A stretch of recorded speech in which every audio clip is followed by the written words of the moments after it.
founder, as most of you know, here at Oaktree. And I'm here with Laurie-Anne Muldoon. So she's actually a psychotherapist. So we got to meeting because a little bit a while ago through networking, I met someone named Marion Mead, one of our friends. And we both had an interest in mental health. And she connected me with her because she has an interest in it as well.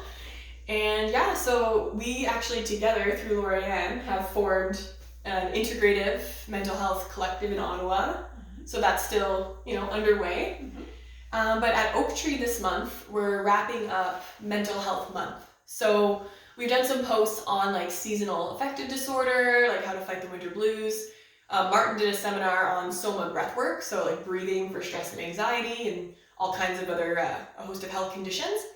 But Laurie-Anne in particular, she has a special interest in perinatal mental health. Mm-hmm. Things like life transition, so becoming a mother or like a father even. Mm-hmm. And like parenting difficulties and stress and anxiety. So when I heard about all this and, we're big also in seeing moms, seeing pregnancy and kids and everything, and that postpartum period at Oaktree, I thought it'd be great to get someone who's actually a mental health professional here. Because I see a lot of moms and just women struggling with their mental health. Mm-hmm. And while there's ways that I can help them, there's so much more, and sometimes it's good to have someone else they can speak to or more so of an expert in that field. So, yeah. Nice to be here. Yeah, no, it's awesome. Thanks so much. So can you tell us like a little bit about maternal mental health? Sure. I think that for me, when I think of maternal mental health, I really like to encompass all of the, biological, psychological, emotional, spiritual, cultural factors that go along with a woman as she transitions to motherhood, when we're thinking about her mood, when we're thinking about her overall well-being, we're thinking about her behavior, her social connectedness to others, and of course her cognitive functioning. So it's a really kind of broad view of mental health that I like to start with. And I think what often happens is when I mention the word maternal mental health, I often, sort of the understanding of people is postpartum depression, which of course is a very important and concerning topic. And also really trying to sort of see the broader picture and not necessarily pathologizing motherhood, but really trying to see it from a broader perspective. So yeah, it's such a spectrum of things that one can be dealing with. During the stress, doesn't have to be depression, for them to just have low mood, energy, and just these expectations they put on themselves. Absolutely. So, it really goes without saying that motherhood is a significant life transition, whether it's the arrival of a woman's first baby, her second baby, her third or more, she's adopting. Oftentimes it really brings with it all of these multiple changes, some expected changes, some unexpected changes. Yeah. And it requires a lot of, shifts and accommodations in the life of a mom and her family and her loved ones. And oftentimes those transitions are deeply felt. They're all encompassing and they feel like they happen really abruptly. Yeah. And they impact a woman physically, they impact her emotionally, socially, professionally, financially, sexually, in every single possible way. I mean, It totally changes what she prioritizes in life. It's like a huge milestone. Huge. Yeah, huge milestone. It's a big chapter, and often a woman will say to me,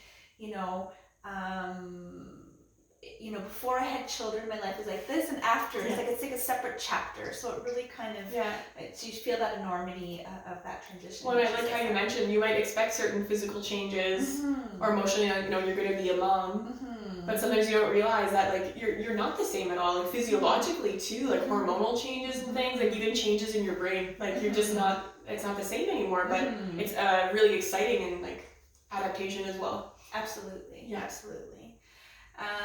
And so oftentimes I start a conversation with a mom talking about matrescence.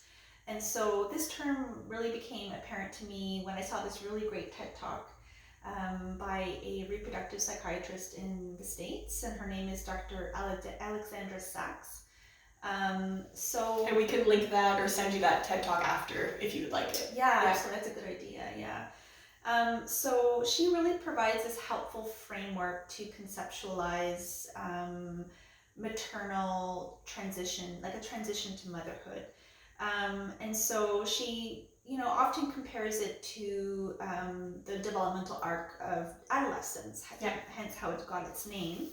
And so basically she compares it to adolescence in that there's a lot of body morphing, hormone shifting that takes place in big waves during pregnancy and shortly postpartum after. And she talks about this push and pull that happens.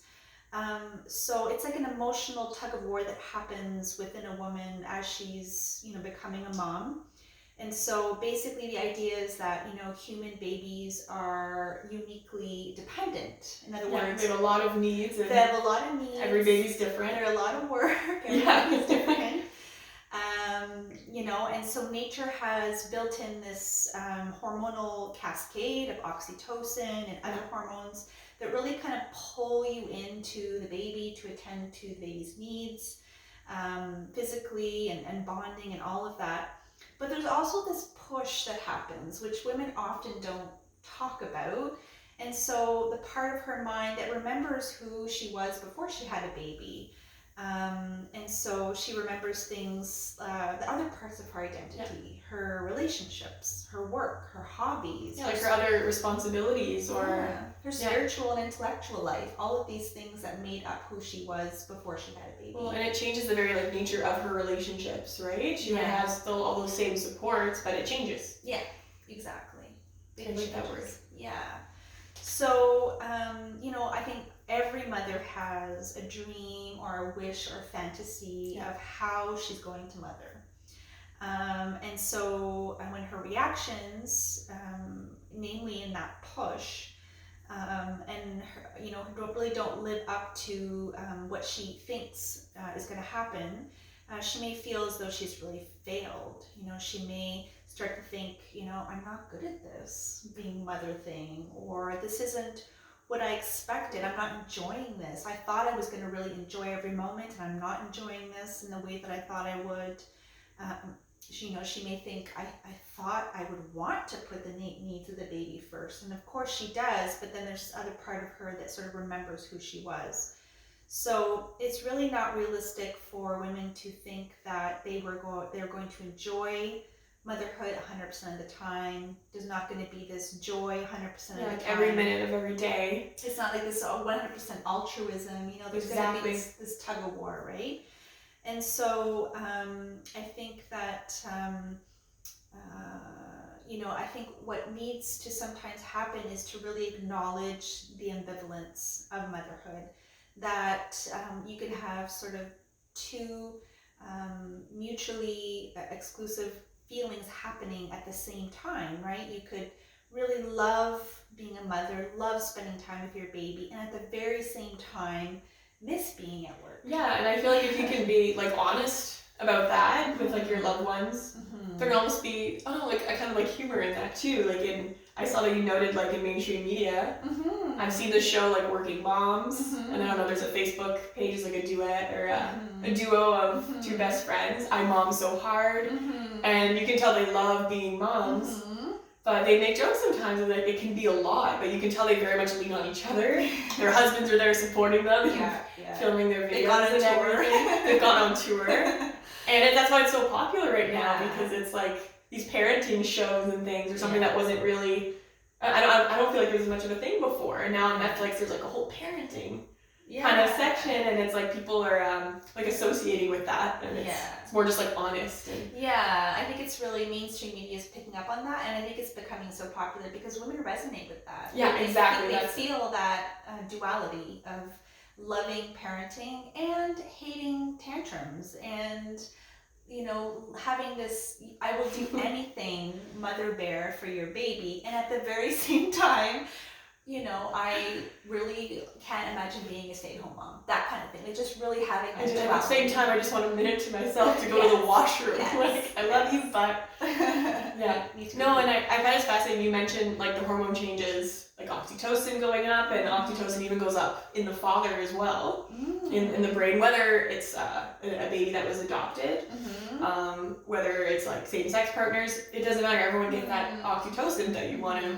But at the same time, for a mom postpartum, that drop in like estrogen and progesterone is the single biggest change in hormones they'll experience in their whole lives, even more than the hormone change that happens when they're in adolescence. Right. So that drop, and all of a sudden, you go from being pregnant to, you might develop issues like with your thyroid, and you have low energy, and physically you're different. So you want to love your baby, but you're inherently not the same. So you're not just sad or low energy because the baby's crying, it's because physiologically you're different as well. So you want to be superwoman, but your body isn't the exact same. So it can take, they say it's like 6 weeks, 2 months to be back, but it can take like, a year, 18 months, 2 years to feel fully more yourself again. And while that happens, your baby's growing up. Yeah, absolutely. Yeah. And I would say, those changes are so unique to the mom. Yeah. It can be even different from child to child. Different children bring on different challenges, have different births.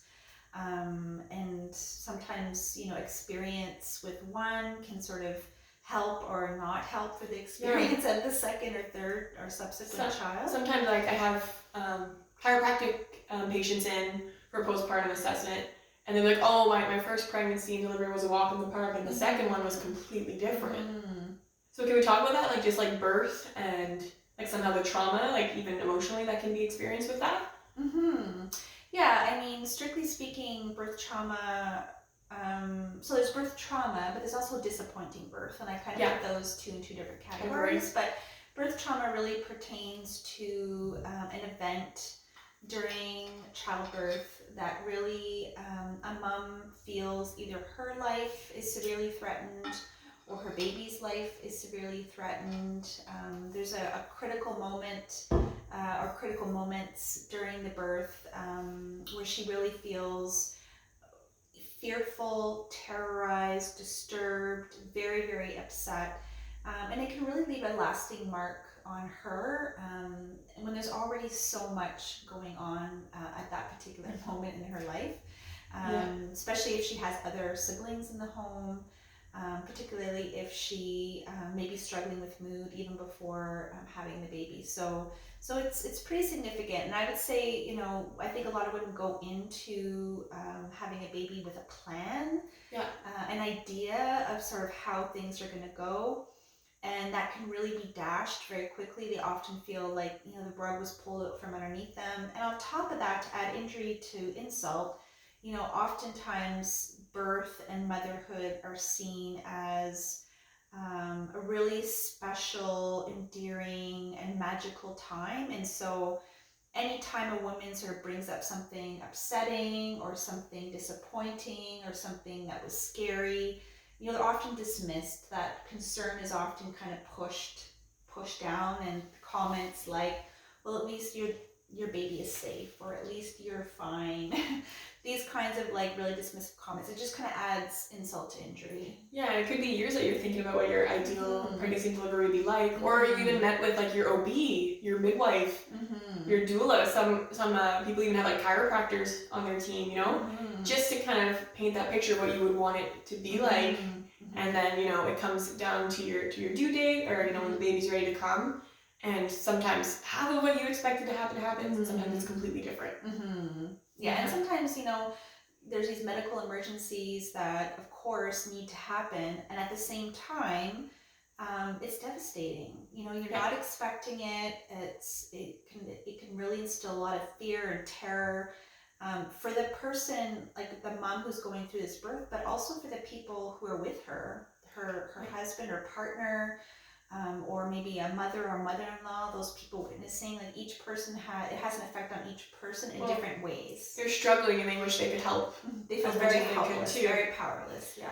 Well, and that's why I sometimes see moms when they're pregnant. As a chiropractor, I'm certified in Webster technique, so it's a specialized like adjustment technique that you do that's very safe during pregnancy. So it can lead to a more like comfortable delivery, shorter labor, and it just helps the nervous system. You know, the uterus is a muscle like anything else, so it promotes that nerve supply. So when it comes time to push, it's a little easier.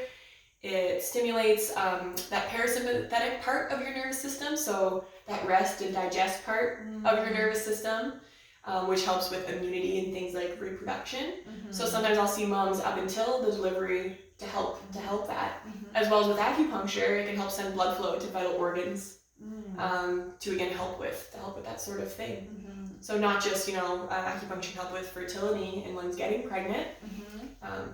There's struggles even just with things like IVF. So imagine you've been trying to get pregnant for so long, now you're having the baby and it's not what you expected, but acupuncture and chiropractic can help a lot with getting mom to that and help them with their plan. Yeah, I think it's great to sort of have those mechanisms like chiropractor and acupuncture to really kind of support the body in what it's made to do, right? You're just basically supporting those functions, those processes. Those big milestones. So helping the body heal and adapt.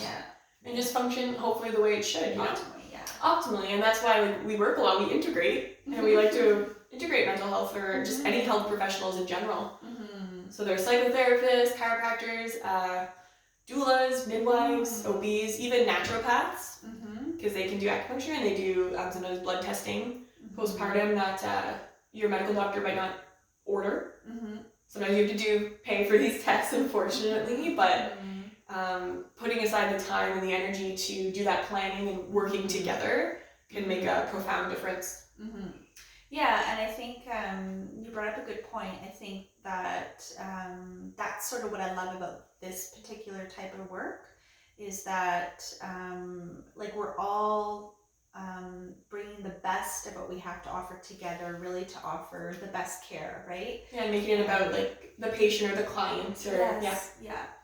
And I think it's just so far-reaching, and it could be really, really rewarding. So a lot of times, I mean, ideally, it's nice to be able to work with a woman when she is pregnant because, then there's an opportunity to maybe plan for postpartum a little bit more. There's an opportunity to maybe introduce the idea that maybe a chiropractor or an acupuncturist or a doula or some other type of professional might be meaningful to that person. That it really it starts to kind of plant the seed that it really does take a village. Exactly.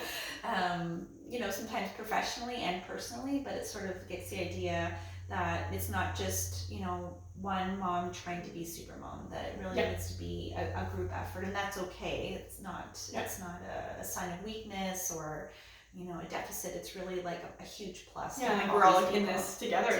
Yeah. No, that's exciting. Yeah. So what's as a health professional who sees like women postpartum, what's kind of some things that they can do to think outside the box to kind of, meet moms where they are and make it easier for them to access these kinds of services or this kind of support?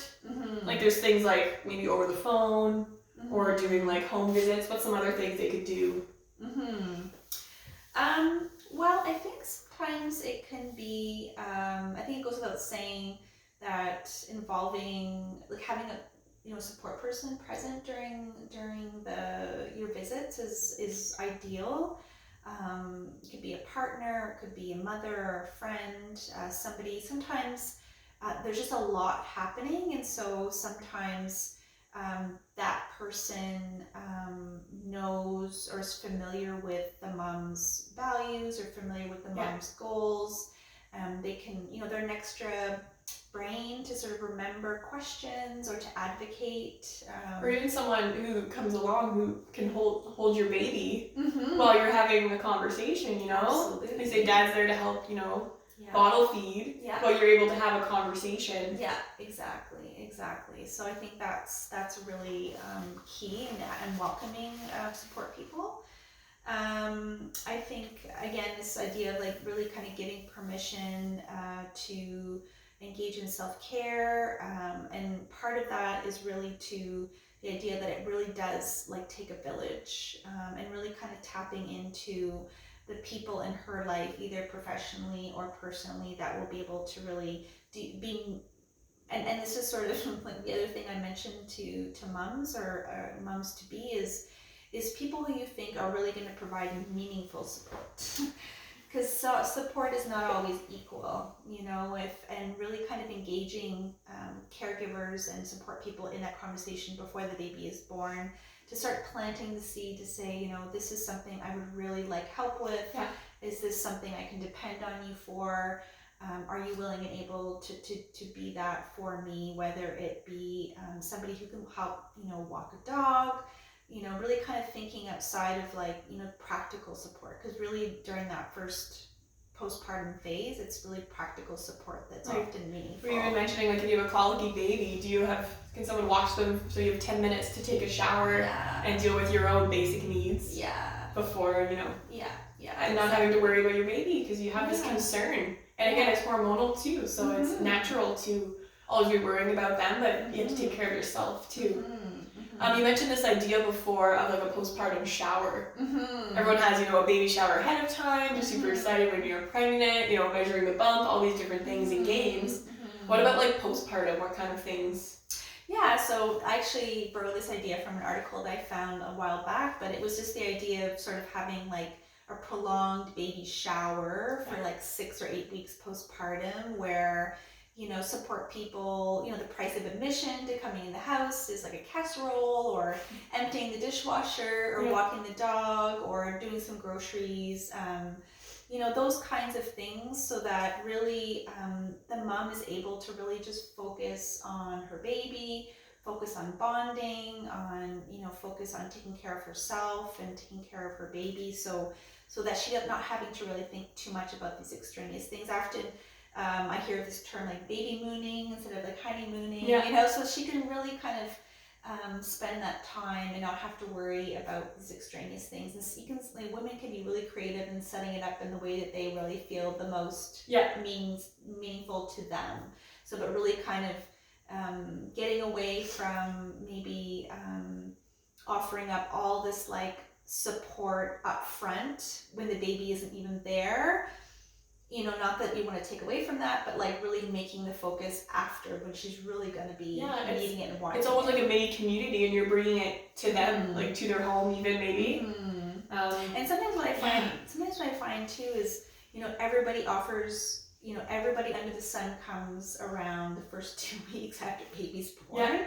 It's too much. It's too overwhelming. And then everyone kind of disappears after that. When really like there's just like spreading it out. So like being kind of more intentional about maybe spreading it out and working it in such a way that it is sort of more prolonged, so that, you know, she's feeling more supported for a longer period of time. Well, and again, like your body's undergoing this change. You're sleep deprived. You're taking care of baby, maybe even like a colicky baby or something. And now you're entertaining guests, or that's what it feels like. So if it doesn't feel like that, it's going to be a lot easier.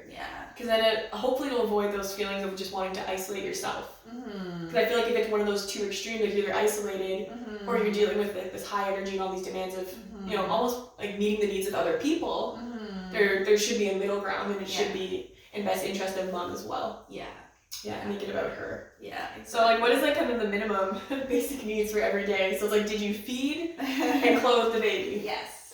Did you clothe yourself? Absolutely. Shower is nice. Shower, and then you could add maybe 1 or 2 other things, right? Like going for a walk, because it's important. One of those other basic needs, like you mentioned, sleep, but exercise. Doesn't have to be strenuous, but did you get moving, right? And so I think, sleep is a big one. Obviously it comes up a lot. It's often seen as something that's, you know, optional, but it's not, and it certainly can affect mood, it can affect cognitive functioning, it can affect health, and so obviously it's an intense period. Sleep is golden. Sleep is king. But you know, sometimes it's, you know, having sort of a plan in place, even just for a short period of time, you know, trying to negotiate, especially nighttime sleep, that sort of like 11 to like 2 o'clock in the morning period. Is there a partner or somebody that could, for a few days fill in so that there's a longer stretch at night? Trying to sleep, when the baby sleeps, which, it's hard, but I think sometimes there is the need to kind of catch up for sleep if this baby's been sick or there's been a bad night so I think that, it can have a huge impact on mood. It can have a huge impact on a woman's functioning. And so sleep is huge, and really encouraging women to sort of talk about it and seek help if they don't feel like they're getting enough sleep or they need extra support in order to be able to getting the sleep that they need. Well, it's like you mentioned, like there's like a hierarchy of these basic needs, because if they don't have proper mood or like functioning, how is it they're supposed to do everything else? But they sometimes feel this like guilt of not being productive while the baby's sleeping. It's like the laundry is endless. Or like, every time baby wakes up, now I have more cleaning to do. I have more dishes. I have more bottles to clean. So you're always wanting to be going, when that could be a good time for you to rest as well. And I do think acupuncture is a huge resource in that regard. Yeah. It can be very helpful to help with and chiropractic, for the stress, baby, anxiety. For the baby to maybe access more sleep, help with colic, and also for the mom to be able to kind of access that parasympathetic or rest and digest. Exactly. So I really think they kind of work together. Sometimes that could be a really nice. I often refer women to see a chiropractor or a sleep consultant or an acupuncturist to kind of offer a little bit of extra support for sleep, because it's just one of those really essential must-haves during this time. Comes first. Well, we mentioned exercise, mentioned sleep, and then there's food and feeding. So starting with the baby, there's an expectation maybe to breastfeed, or whether you're using formula, you're doing half and half, like a split method. Sometimes the baby's not latching properly, and you may see a lactation consultant. There may be certain procedures, like maybe they have a tongue tie or something that a certain dentist can do different procedures on. But a really good thing to do first is to see a chiropractor, because what happens is what happens with the tongue can affect the palate, can affect the skull, and birth itself. We talked about the emotional kind of trauma and plan, but when a birth doesn't go as planned, if it was like C-section, forceps birth, or vacuum, of course there's the guilt on the mom, but the baby can experience a significant amount of physical stress in the upper neck, particularly C1-2. There's different things, like if the baby was in breech position, it can harm the arm, so we'll see issues there. Or even if the umbilical cord was like wrapped around their neck, that can harm different connections to things like the vagus nerve. And the vagus nerve, we could talk about that almost on its whole other thing, but that supplies a lot of those vital organs and regulates that parasympathetic part of the nervous system. So it's important to have your baby checked, because even if that then presents greater ease with feeding, greater ease with sleep, and reduces stress, I find that when mom's doing well, or sort of when baby's doing well, mom and dad are doing better, and the other kids in the household too, because they can perceive the stress, or that relaxation conversely. So, caring for one family member, the whole family can really affect everyone. Yeah. Absolutely. So even if dad's getting acupuncture, I'm seeing mom and the baby, it can all really work together. Or, if they have someone to speak to about all of this and kind of tie it all together to know that they're not alone and there's a lot of options. Absolutely. Yeah. Absolutely. Yeah.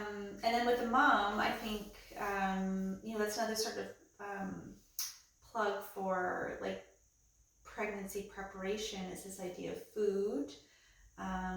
Sometimes preparing food yourself ahead of time, preparing. Get that deep freeze going. Yeah, exactly. If relatives or friends are wanting to can make a contribution to that.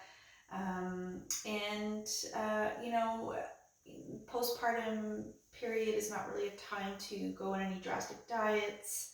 Yeah, you want to lose the weight, but that's, within reason. That's a stress to your body too. So you may make some changes, but not all at once. And that's where another, again, postpartum shower participant could be, just making like a fruit and veggie tray, cutting up some vegetables, so you just have like easy, quick food to munch on, that doesn't involve utensils, easy for when you're breastfeeding.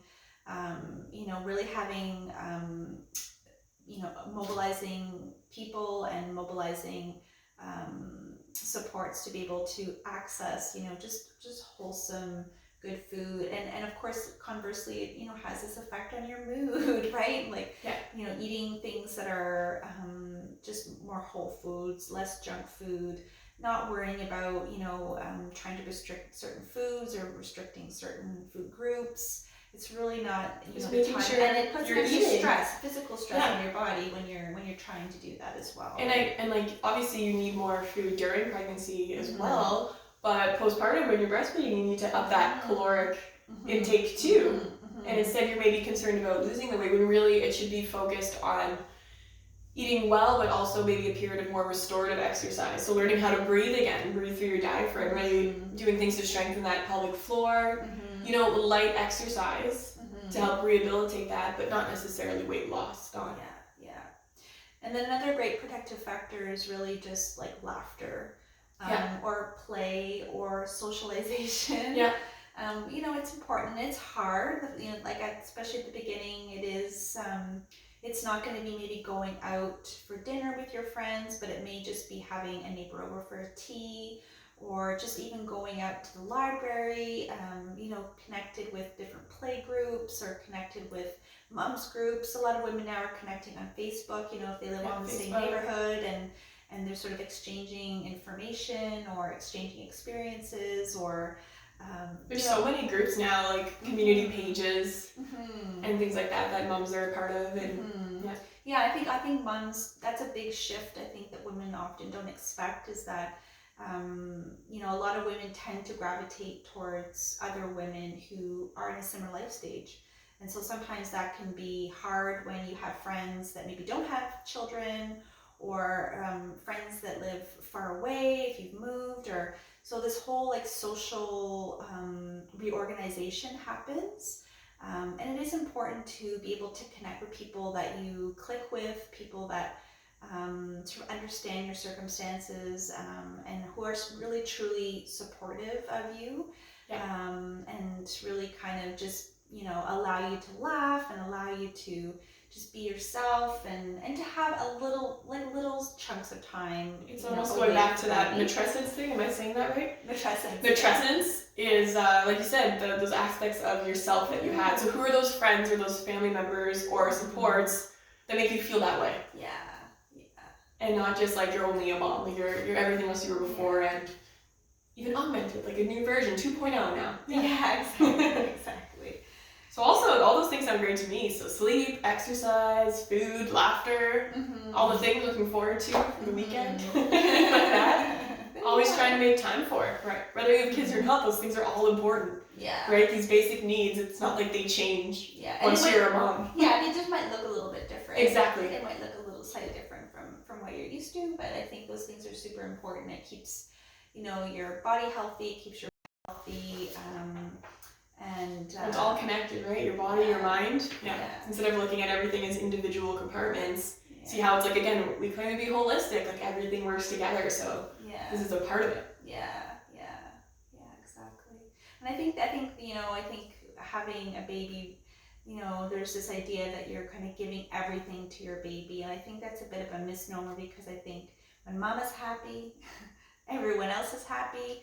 So there needs to be this kind of balance. I think obviously baby is requiring a lot of things, but also giving yourself permission to give to yourself as well. And then coming and realizing that once you do that, that actually you come out of it being a better mom, because you feel more energized, you feel more plugged in, more engaged, and it just has this sort of spiral effect, but in a good sense.